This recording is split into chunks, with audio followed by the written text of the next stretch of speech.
Hello from Shane Healy, and I'm here in the rather esteemed presence, I might say, of Sophie Andreae, an architecture historian. Interesting little topic, you might say, and yes, she's here in Melbourne from England as part of the huge symposium going on at present around art, artefacts, architecture of churches in Australia around the world. Sophie, a warm Melbourne welcome. Shane, thank you very much. It's a pleasure to be here. Well, it's a pleasure to be able to chat to you. And we've got so many things we can talk about, but my first obvious question is, what gets someone in their teens or in their 20s interested in architectural history?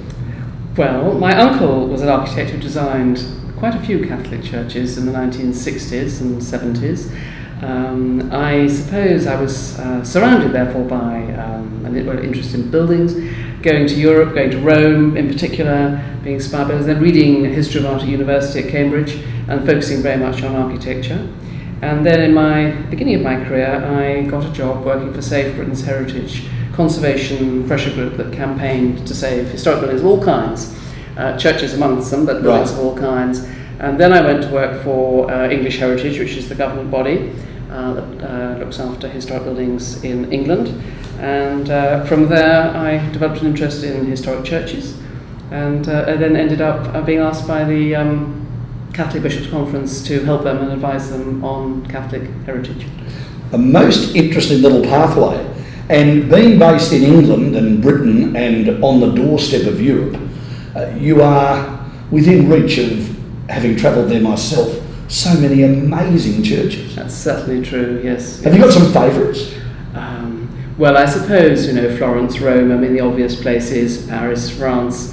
But then in England, I think the point is that the Catholic heritage in England is relatively little known. Major masterpieces, Westminster Cathedral, the Birmingham Oratory, there's a number of outstanding churches, but on the whole, there's many more, and people just don't know enough about them. In 2006, I project managed a book called A Glimpse of Heaven, which was a joint project with the Bishops' Conference and with English Heritage, which they published. And it just was a revelation. The Times newspaper reviewed it and said it was a revelation, because these churches just are not well known. What is well known in England, of course, are all the medieval churches, which were once Catholic, now Church of England, of course. Yes. The 19th century and 20th century heritage, Catholic heritage, is relatively little known, but is getting better known, and thanks to A Glimpse of Heaven and a lot of the work that we've been doing with the Bishops' Conference, is generating an enormous amount, an increasing amount of interest. I spoke, and it will be on a Melbourne Catholic podcast, folks, very soon, to Father Richard Vosco, who is one of your co-speakers at the symposium. Yes. He's got a really interesting theory that the churches that many of us know and love, with the altar up the front and the audience quite a distance away at times, is really not the way to go in the modern era, and that we should be looking at churches with the altar in the middle and perhaps surrounded by the audience as the people of God, as he called them. A really interesting theory. We won't go into who's right and who's wrong here, except just to say, have you seen many of those sorts of churches? The couple he described to me were in America, one in Los Angeles, one in Seattle. Yeah. They sounded marvellous. Well, churches in the round, they really, in England, there's a few, they start as a kind of concept shortly before the Second World War, but the whole impetus in that direction picks up with the Second Vatican Council. And so I suppose the two major cathedrals in that sort of form, one is Liverpool Metropolitan Cathedral, commonly referred to as Paddy's Wigwam in Liverpool, and Clifton Cathedral, which is in Bristol, and they're both in the round, both magnificent, now Grade 1 historic buildings, both built in the 1960s. And I think in both instances that works really, really well. I think where you have a much more traditional cruciform church, yes, it can work with a central altar, but more often than not, you're kind of fighting an architecture that was conceived differently, and it doesn't always work. And what we're seeing now in England is actually where churches perhaps were altered in that way post-Vatican II, beginning to see a number of bishops saying, well, actually, it doesn't actually work functionally because it's fighting with the architecture. Let's go back to where we were. Not completely back to where we were, because they don't want to put the altar right back, right at the East End.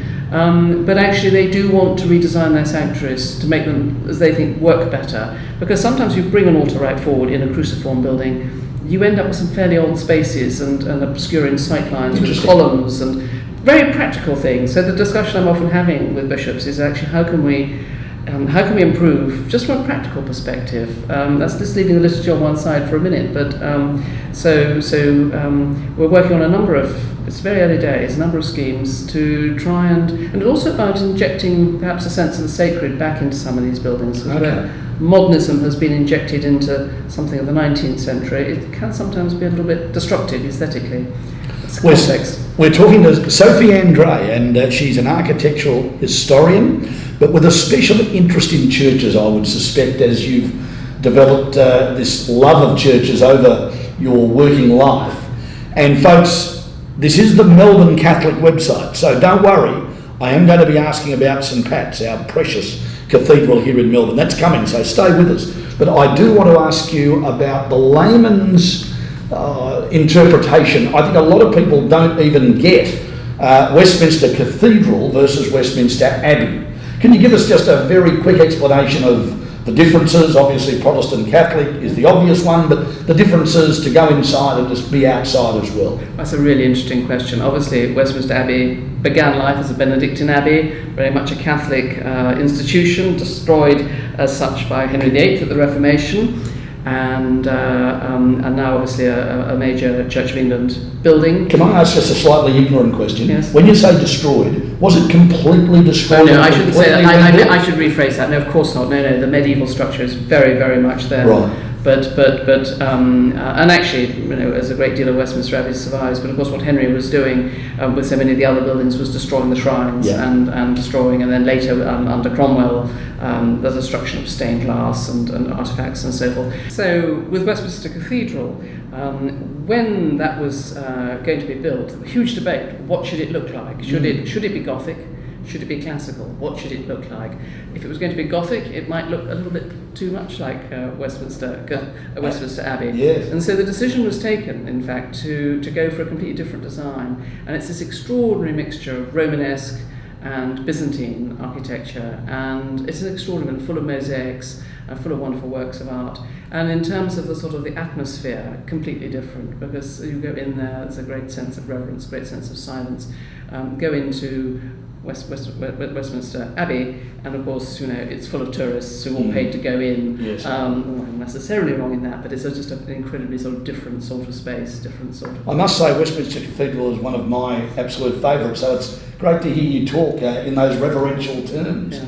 Well, look, we haven't got a whole lot of time, so can we skip from your beautiful country to our beautiful country and our city? St Pat's here in Melbourne. The name Wardell, of course, rings true with that great cathedral. It's just out our window here as we're recording. What's your feel about St Pat's? Is it one that you love? I think it's a magnificent building, and I think William Wardell's a really interesting architect, and of course he was a contemporary of Augustus Pugin, and who was the founder, really, in a sense, of the Gothic revival in England. And so Wardell comes out here and brings all these ideas and embarks on building this fantastic cathedral. And I think what's so special about it is how little it's been altered. So the vision that Wardell had is there. It hasn't been changed, and the glass is there, the brass work is all there, the decoration is there. And that's something in England, sadly, that we've seen Victorian decoration getting painted over.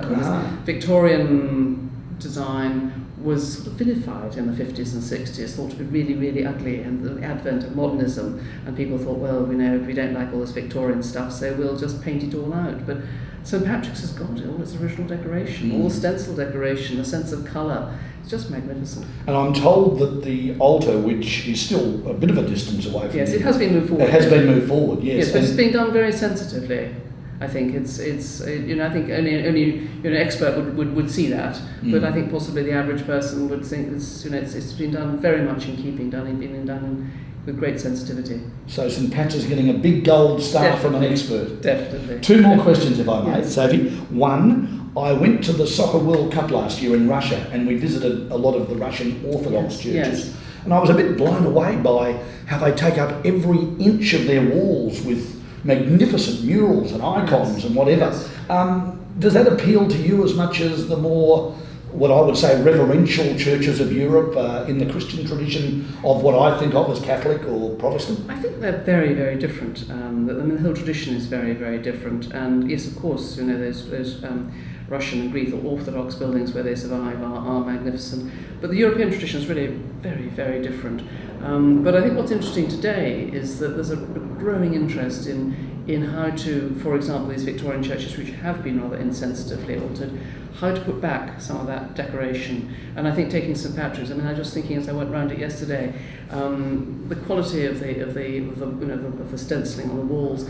There aren't people today in England that are doing this stuff, and there need to be, and we need to find a new way of interpreting that kind of Victorian decoration today. And it's a different, it's not about icons, and it's a very different cultural tradition. But I think it will come. I hope you're finding this discussion as fascinating as I am, folks. One more question. If you're watching this on Thursday or Friday, the symposium will still be going. So in a sense, my next question is what is happening at the symposium now? But if you're watching it over the weekend or early next week, Monday or Tuesday, Sophie may well be on her way back to England and she'll be looking back at what has been said. But let's just take the question in the present tense, Sophie. What is it that you're going to be telling the symposium in a nutshell, and what are you hoping to achieve? Well, I'll be talking about the work I do and the work of my patronage committee and what we do in advising churches, cathedrals all over England and Wales on all aspects of heritage, and that can be the buildings, it can be the decoration, it can be the objects, a whole range, and talking, illustrating really the history of historic Catholic church building from the late 18th century through to the present day, talking about some of the issues we have around the cost of repair, which is obviously very substantial, historic buildings, and some of the interesting things that are happening with cathedrals particularly, and which hopefully will filter through to parish churches, where individual bishops have decided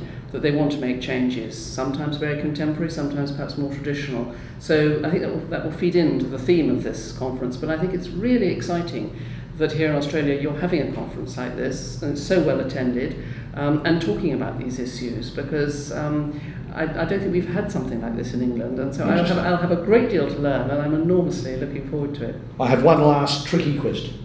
I used to be a football commentator, and at the end of the game we always gave out 3, 2 and 1 votes for best, second best and third best. I want your votes for your 3 favourite cathedrals in the world. That's a tough one. That's a really your tough one. favourite. I think that's a really tough one. I'm not sure I can really even answer that because they're all so different. Well, give me one favourite. One favourite cathedral? Yes. I think probably if it's going to be England, it's got to be Westminster Cathedral. I think that's such a special building and amazing things. I'll let it off on the 2 and 1. It sounds like it was a pretty tough question. But Sophie, I really appreciate you giving us some time. Good luck at the symposium. Thank you. And have a safe trip back to beautiful England. Thank you very much indeed. Sophie Andreae, architecture historian extraordinaire, part of our wonderful series of interviews around this big symposium here on Melbourne Catholic.